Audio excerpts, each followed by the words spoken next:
Jun Kim lived alone in a small apartment in Seoul. He was 32 years old and worked as an engineer for a space company. Every day, he sat at his desk and made plans for rocket parts. The work was good, but Jun was always busy. His apartment was a mess. Dirty clothes sat in piles on the floor.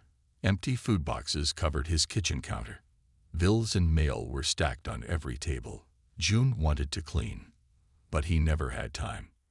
"I need help," Jun said to himself one night. He sat at his computer after a long day at work. His back hurt. His eyes were tired. On the screen, he looked at pictures of robot helpers. The ad said, "Next-gen assistant bot, the perfect helper for busy people." The robot in the picture looked simple. It had a plain metal body with arms and legs. It could clean, cook, and organize. The price was high, but Jun had saved money for months. "This will fix everything," Jun said. He clicked the Buy Now button and paid with his credit card. The website said the robot would arrive in 3 days. For the next 3 days, Jun felt excited. He imagined coming home to a clean apartment. He thought about hot meals waiting for him after work. No more mess. No more chaos. On the 3rd day, Jun heard a knock at his door. The delivery man stood there with a large box. "Sign here," the man said. Jun signed the paper and took the box inside. The box was not what Jun expected. It was shaped like a pod, about the size of his refrigerator. It was made of smooth metal, with no markings except for a small button on top. There was a thin manual with only 3 instructions. 1. Place pod in open space. 2. Press button to activate. 3. Enjoy your new assistant. "That's it," Jun said. He pushed aside his coffee table to make room in the living room. The pod was heavy, but he managed to move it to the center of the room.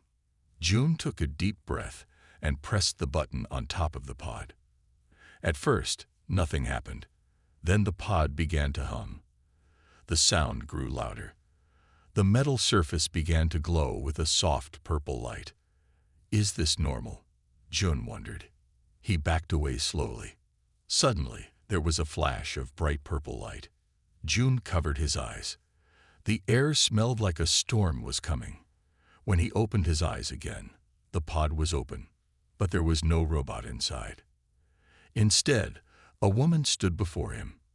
At least, she looked mostly like a woman. Her skin was silver blue and seemed to shine under his apartment lights. Her eyes were completely black except for tiny dots of light that looked like stars. Her hair moved like liquid metal. She wore a tight-fitting outfit made of something Jun had never seen before. It looked like metal, but moved like cloth. Jun's mouth fell open.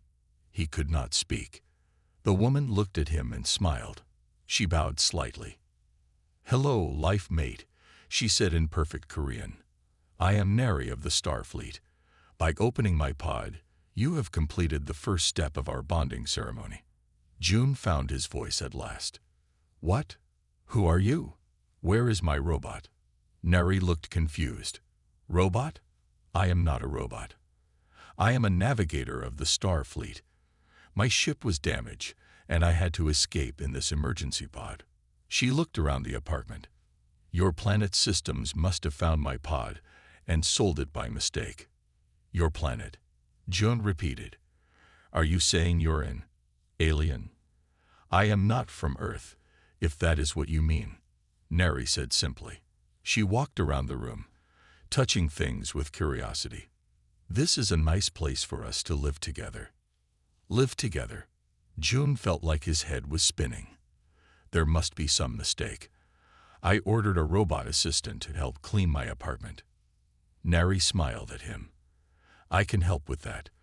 My people are very advanced. Your home is quite primitive, but I can make improvements."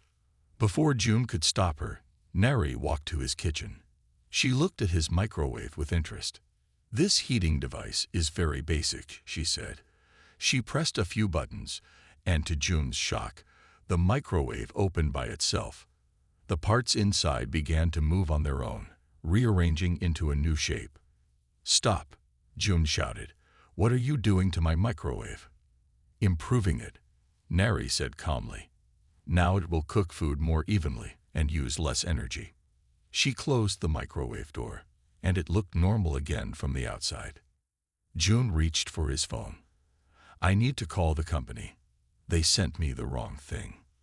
"Who are you calling?" Neri asked. "Stellar Solutions, the company that sold you, the pod, to me." Neri laughed. It sounded like small bells ringing. "They will not understand. My pod technology is thousands of years beyond Earth science." June dialed the customer service number anyway. After waiting for 10 minutes, a bored-sounding man answered. "Stellar Solutions Customer Service. How can I help you?" "You sent me the wrong product," June said quickly. "I ordered a next-gen assistant bot, but you sent me a..." He looked at Neri, who was now examining his television with great interest. "You sent me a woman who says she's an alien." There was a long silence on the phone. Then the man said, "Sir, we don't sell anything like that. We only sell approved Earth technology." "But the shipping box had your company name on it." "I'm sorry, sir. Maybe you ordered from a different company. Or maybe this is a prank call. Either way, I can't help you." The man hung up. June stared at his phone in disbelief. Meanwhile, Neri had somehow taken apart his television remote. The pieces floated in the air in front of her. Her fingers moved quickly, rearranging the parts. "What are you doing now?" June asked, feeling helpless. "Your communication device can only receive local signals," Neri explained. "I'm adjusting it to receive broadcasts from nearby star systems. You will find them much more interesting than Earth programs." The remote pieces came back together. It looked normal, but when Neri pointed it at the television, strange symbols appeared on the screen. "See," she said proudly. "Much better." June sat down heavily on his couch. This was not what he had planned. He had wanted a simple robot to clean his apartment. Now he had an alien woman who called him life mate and was changing all his electronics. "You keep calling me life mate," June said. "What does that mean?" Neri sat beside him on the couch. "When my emergency pod was activated by you, it scanned your biological signature.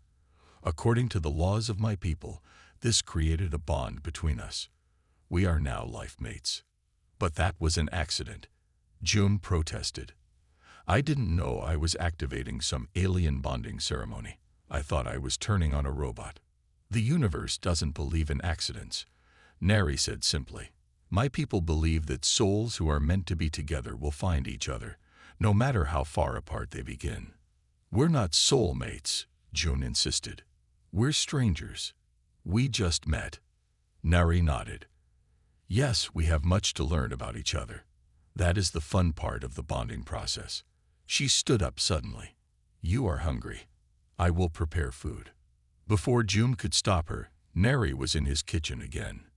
He heard strange noises and saw flashes of light. 5 minutes later, she returned with a plate of what looked like his leftover takeout food. But it was hot and somehow looked much more appetizing. "Eat," she said, handing him the plate. "I have enhanced the nutritional value and flavor profile." June cautiously took a bite. It was the most delicious food he had ever tasted. The flavors were perfect, and he immediately felt his energy returning. "How did you do this?" he asked between bites. "Simple molecular restructuring," Neri said with a wave of her hand. "Basic cooking technique where I come from." As June finished eating, he looked around his apartment. In just an hour, this strange alien woman had changed his microwave, his television, and his food. What would his apartment look like after a day? A week? "Neri," he said carefully, "how long do you plan to stay here?" Neri smiled, her star-filled eyes twinkling. "Until the bonding process is complete, or until my people find me." Her smile faded slightly. "Though I hope they do not find me too soon." "Why not?" June asked. Neri looked away. "That is a complicated story. Perhaps we should discuss it tomorrow. For now, we should determine sleeping arrangements." June nearly choked. Sleeping arrangements. Yes, Neri said matter-of-factly. Your bed is too small for both of us. I can modify it, or I can create a separate sleeping space. Separate, June said quickly. Definitely separate. Neri nodded. As you wish, life mate.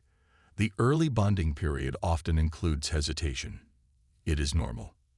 As she walked toward his spare room, June wondered what he had gotten himself into. He had wanted to bring order to his chaotic life. Instead, he had invited a whole new kind of chaos, one that called him life mate and could rearrange molecules with her fingers. Tomorrow, he would try again to fix this situation. For tonight, he would just have to accept that he was sharing his apartment with an alien who believed they were destined to be together. As June got ready for bed, he heard strange humming coming from his spare room. He decided not to check what Neri was doing. Some things were better left unknown, at least until morning. 2 weeks had passed since Neri's arrival.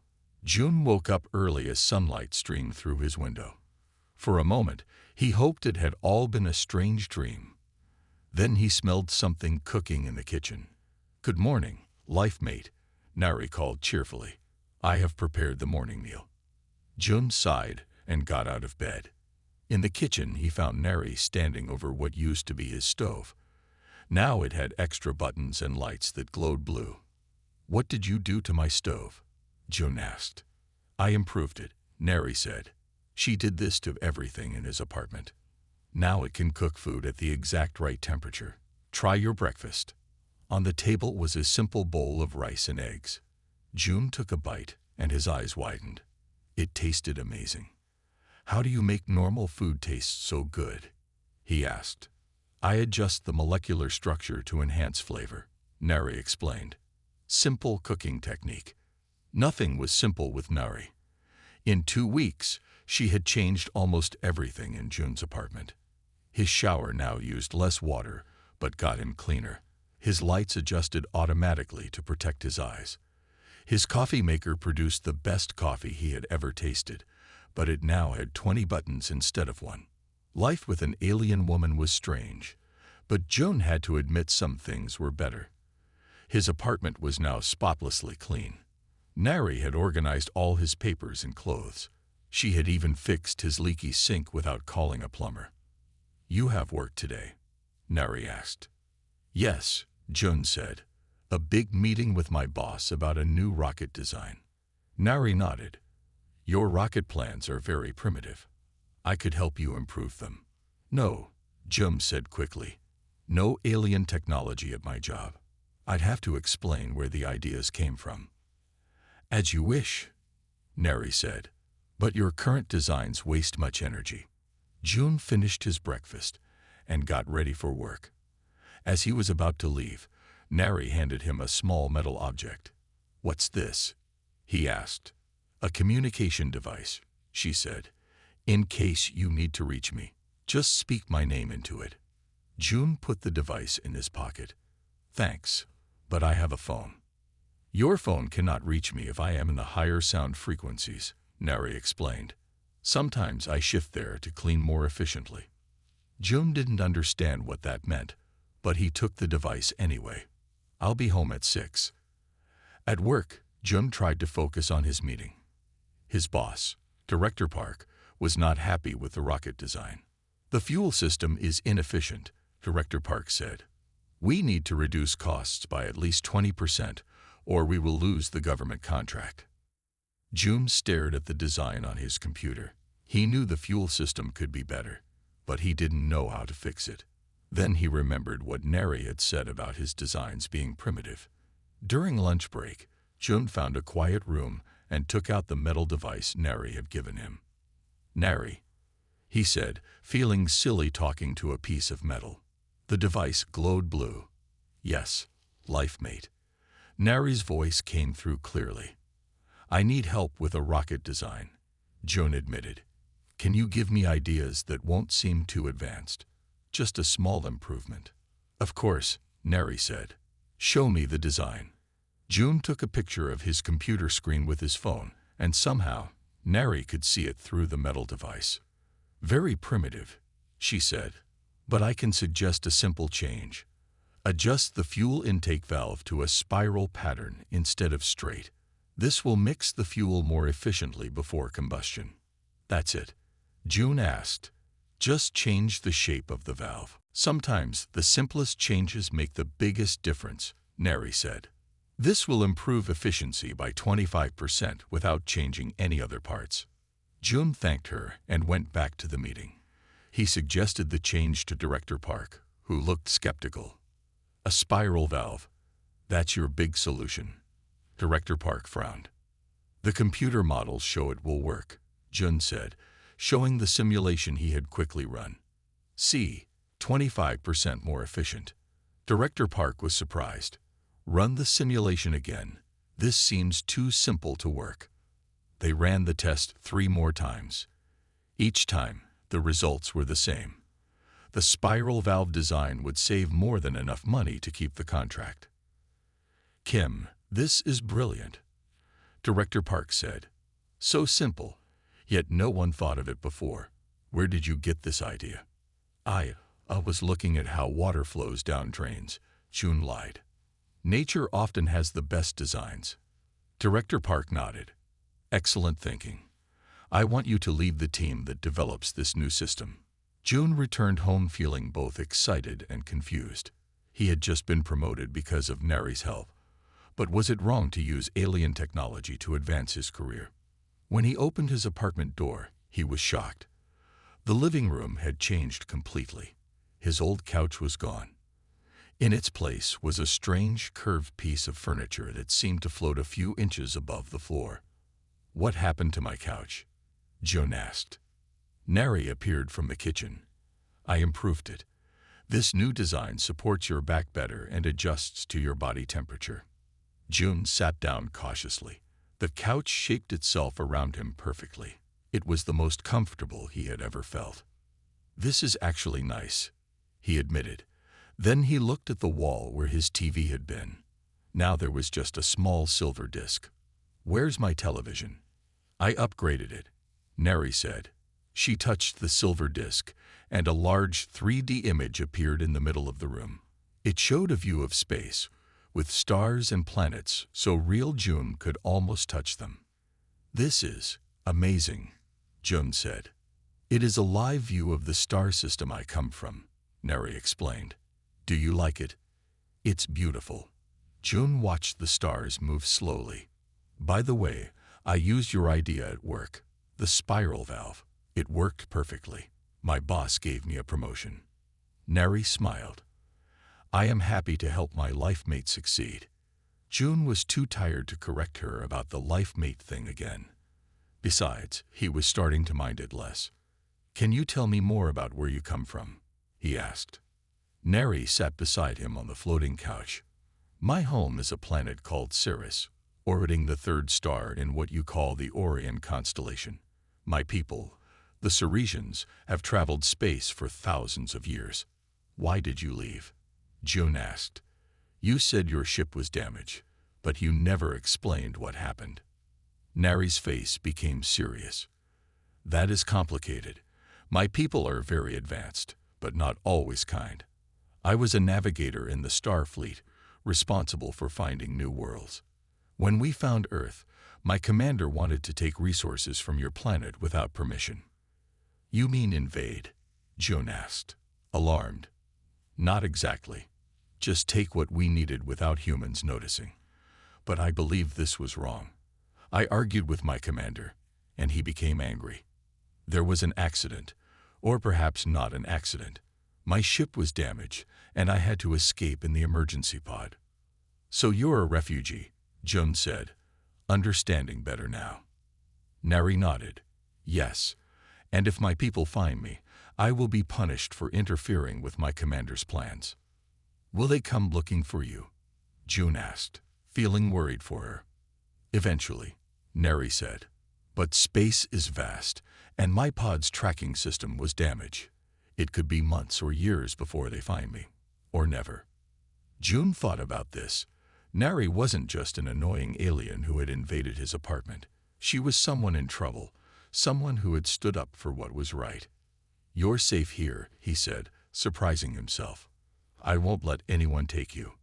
Neri's star-filled eyes seemed to glow brighter. "Thank you, life mate. Your protection means much to me." Later that evening, as they ate dinner, regular Korean food that somehow tasted better than any restaurant, Jun realized something. His life had been boring before Neri arrived. He went to work, came home, watched TV, and slept. Now, every day was an adventure. He never knew what would be changed in his apartment or what amazing thing Neri would show him next. "I used to want a simple robot assistant," Jun said with a laugh.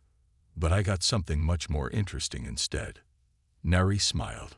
"The universe has a way of giving us what we need, not what we think we want."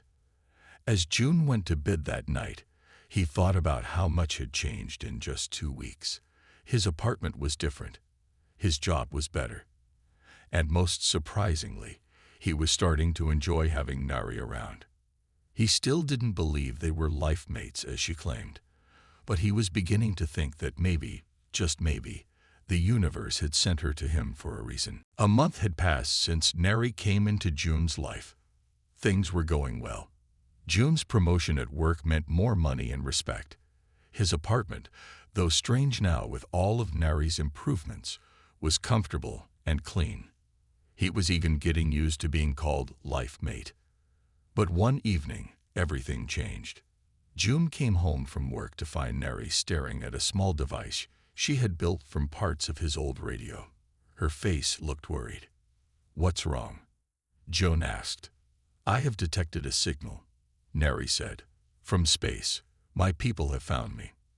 Jun felt a cold fear in his stomach. "Are you sure?" Neri nodded. "This is a Ceresian signal. Commander Hack is coming. He will be here in 3 days."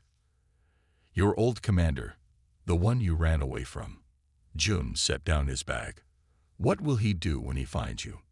"Take me back to face punishment," Neri said, "and possibly harm Earth. Hack never forgives those who go against him." "We need to hide you," Jun said. "We can go to the mountains, or maybe to another country." Neri shook her head. "Ceresian scanners can find me anywhere on this planet, and if I run, Hack might hurt innocent people looking for me." "Then what can we do?" Jun asked. Neri smiled, though her eyes were still worried. "We fight. I have been preparing for this possibility." She led Jun to the spare bedroom, which she had been using as her workshop. Inside were strange devices made from everyday items. His old blender was now a glowing machine. His umbrella had metal parts attached to it. Even his toothbrush had been turned into something that looked dangerous. "What are all these?" Jun asked. "Defensive tools," Neri explained. "This one," she pointed to the modified blender, "creates a shield against Ceresian weapons.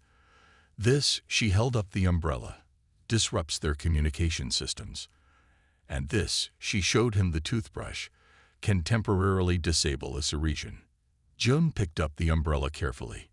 "You made weapons for my things." "Protection devices," Neri corrected. "I have been watching human movies. Your people always fight back against alien invaders." Despite his fear, Jun laughed. "Those are just movies, not real." "But the spirit is real," Neri said. "Humans never give up. That is why I admire your species." The next day, Jun called in sick to work. He couldn't focus knowing what was coming. Instead, he helped Neri prepare their defenses. "How many Ceresians will come?" Jun asked as they worked. "Just Hack and perhaps 2 guards," Neri said. "They will not want to draw attention. Ceresians prefer to be invisible to primitive planets. And Earth is primitive to them." "Very." Neri connected wires inside what used to be Jun's coffee maker. "Your most advanced technology is like children's toys to my people." Jun felt a little offended. "Then how can we possibly fight them?" "Because they do not expect resistance," Neri explained. "And they especially do not expect human and Ceresian technology combined. I have created things here that my people would never imagine." That night, They sat on the floating couch and watched the stars through Neri's improved television system. June could now see far into space, and Neri showed him where the Ceresian ship was coming from. "It is a small ship," she said, "made for speed, not battle." "Will they hurt you?" June asked. He was surprised by how much he worried about her. "If they catch me, yes," Neri said. "But I am more worried about you. Hack might see you as just another human to be studied or removed." Removed? June didn't like the sound of that. "Hack does not value life forms he considers primitive," Neri said quietly. "It is why I opposed him. Why I had to escape." June took Neri's hand. Her silver-blue skin was warm and felt like smooth silk. "We'll face him together," he said. "No one is removing either of us." Neri's star-filled eyes seemed to glow brighter. "Thank you, life mate." "About that," June said, "you've been calling me life mate since you arrived. What exactly does that mean to your people?" "It means our souls are connected," Neri explained. "That we are meant to walk through life together, sharing joys and challenges. When my pod scanned you, it found that our life energies are compatible." "Like marriage?" June asked. "Similar, but deeper. Ceresians bond for life. We feel what our life mates feel. We think of them even when far apart. But we barely know each other," June said. "Time is not important for true bonds," Neri said. "Some life mates know instantly. Others take years to realize their connection." June wasn't sure what to think about this. A month ago, he would have laughed at the idea. But now, after living with Neri and facing danger with her, something had changed. "And if we defeat Hack, what then?" he asked. "I would stay on Earth." "With you," Neri said. "If you want me to." Before June could answer, Neri's detection device began to beep loudly. "He's coming sooner than I thought," she said, jumping up. "The ship has entered Earth's atmosphere. It will be here by morning." They spent the night making final preparations. June was tired but too nervous to sleep. As the sun rose, Neri's device beeped again. "He's here," she said, "on the roof of this building." Together, they went up to the rooftop. The morning was clear and cool. At first, June saw nothing unusual. Then the air seemed to shimmer, and a ship appeared. It was smaller than June expected, about the size of a car, and shaped like a teardrop. A door opened in the side of the ship. A tall figure stepped out. Commander Hack looked similar to Neri, with the same silver-blue skin, but his face was harder, with sharp angles. His eyes were completely white, with no pupils. He wore what looked like armor made of shifting metal. 2 guards followed him. They carried what June assumed were weapons. "Navigator Neri," Hack said coldly, "you have violated many laws by deserting your post and hiding on a primitive planet. I prevented you from violating the non-interference directive," Neri replied. She stood tall, showing no fear. "The directive is outdated," Hack said with a wave of his hand. "Earth has resources we need. The humans would never even know we were taking them." "Taking without asking is stealing," Neri said. "Earth belongs to humans, not us." Hack's white eyes shifted to June. "And you've even bonded with one of them." "Disgusting." "He is my life mate," Neri said proudly. "Our bond is recognized under Ceresian law." Hack laughed, a harsh sound like metal scraping. "No bond with a primitive is valid. The Council will dissolve it immediately." "You have no authority here," Neri said. "Leave us in peace." "I have every authority."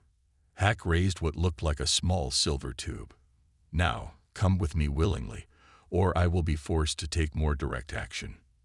Neri gave June a small nod. This was the signal they had planned. June raised the modified umbrella and pressed the button Neri had shown him. A wave of energy pulsed outward.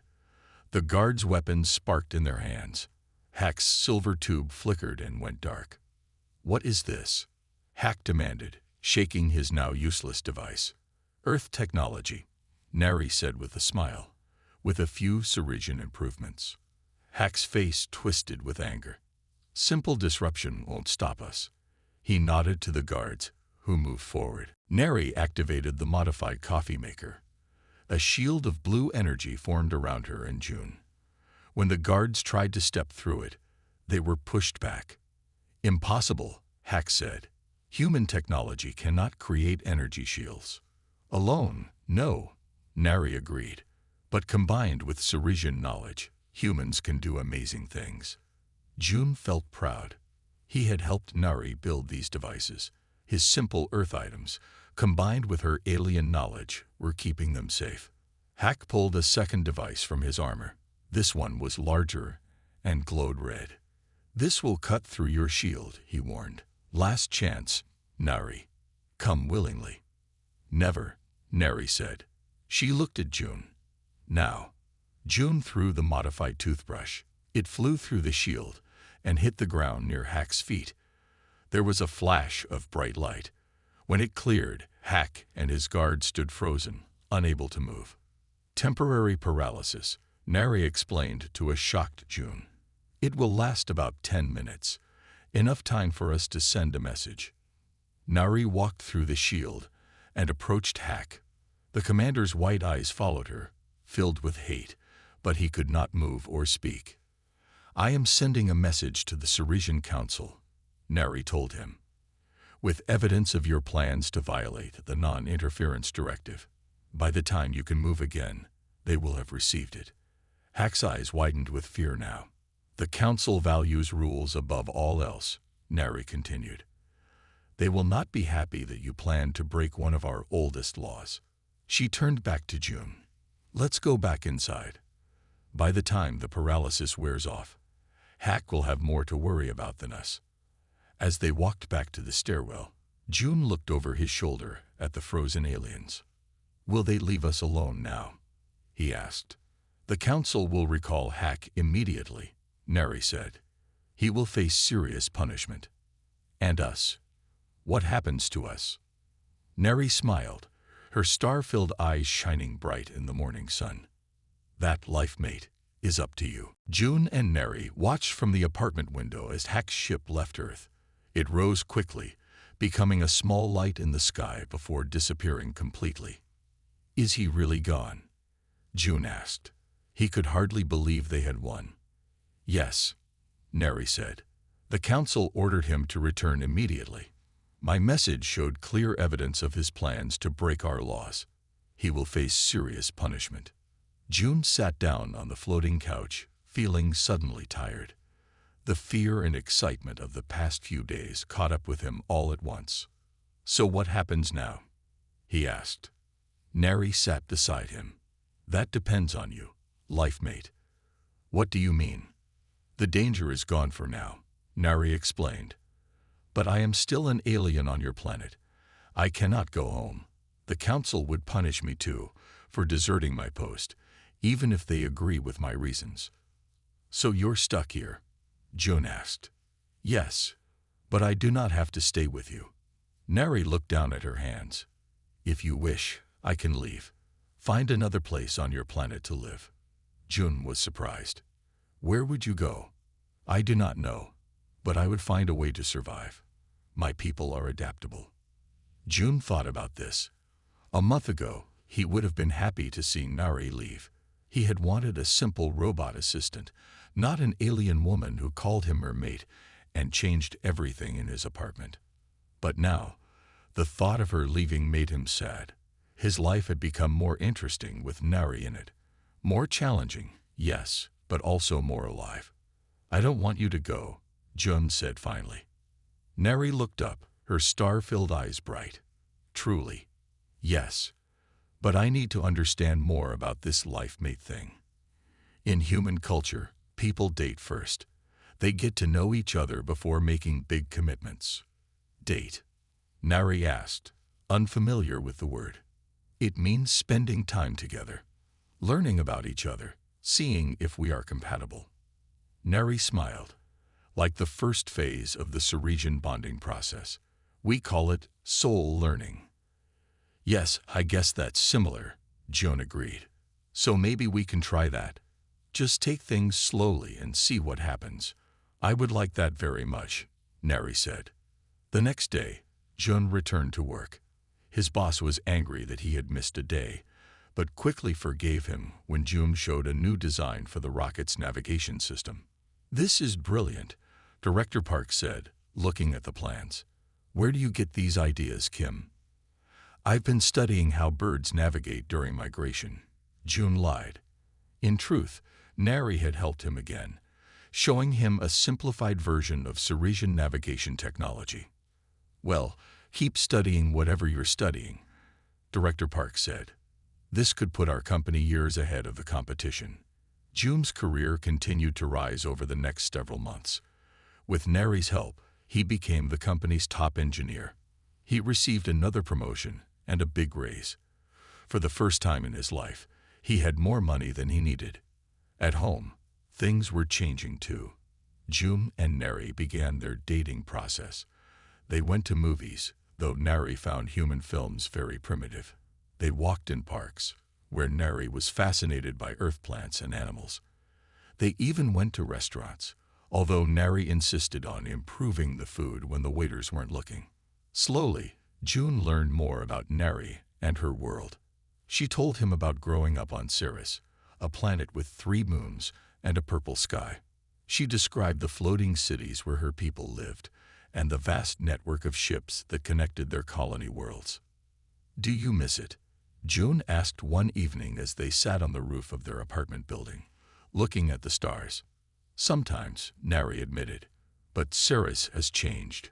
When I was young, we explored space out of curiosity and wonder. Now the Council only cares about finding resources to take." "Is that why you became a navigator? To explore?" "Yes. I wanted to see new worlds, meet new species. Learn, not conquer." Neri pointed to a distant star. "That one has a beautiful water planet orbiting it. The water there glows at night." Jun tried to imagine a glowing ocean on a distant world.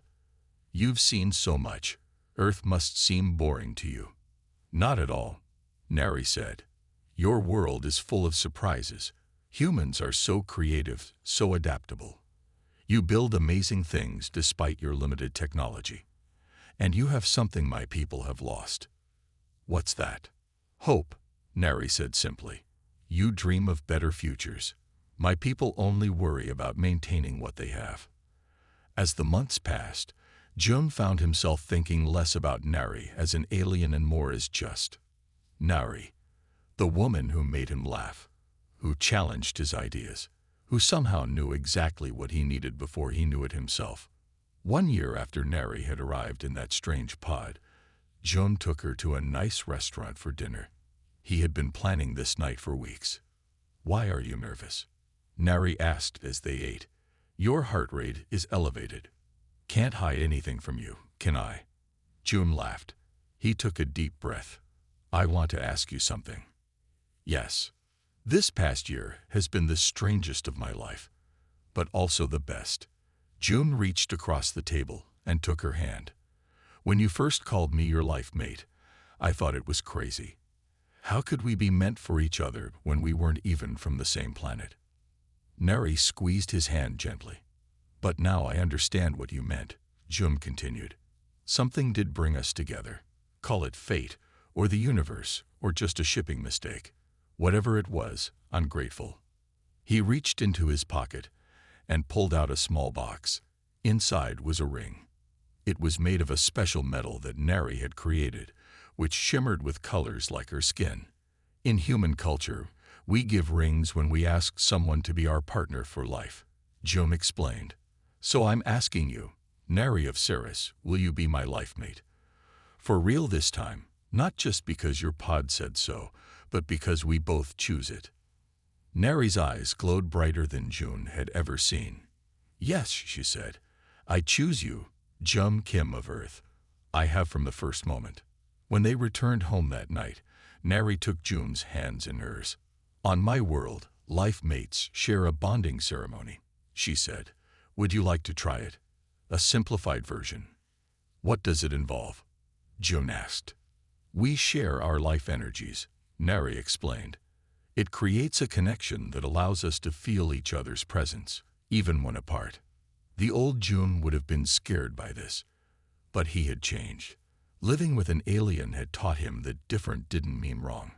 Strange didn't mean bad. "Yes," he said. "I'd like that." Nari led him to the center of their living room. She placed one hand on his heart and guided his hand to rest on hers. Then she began to sing in a language Jun didn't understand. The sound was beautiful, like nothing he had ever heard before. As she sang, Jun felt a warm sensation spreading from his chest throughout his body. The room seemed to fill with soft light. He could see strands of energy connecting him to Nari, like glowing threads binding them together. Then suddenly, he could feel what Nari felt: her joy, her love for him, her amazement at finding her true life mate on a distant planet she had never planned to visit. When the ceremony ended, the visible energy faded, but something remained, a warm presence in the back of his mind. "Nari, can you feel me?" she asked. "Yes," Jun said in wonder. "It's like you're inside my heart." "Now we are truly life mates," Nari said, "as recognized by both our worlds."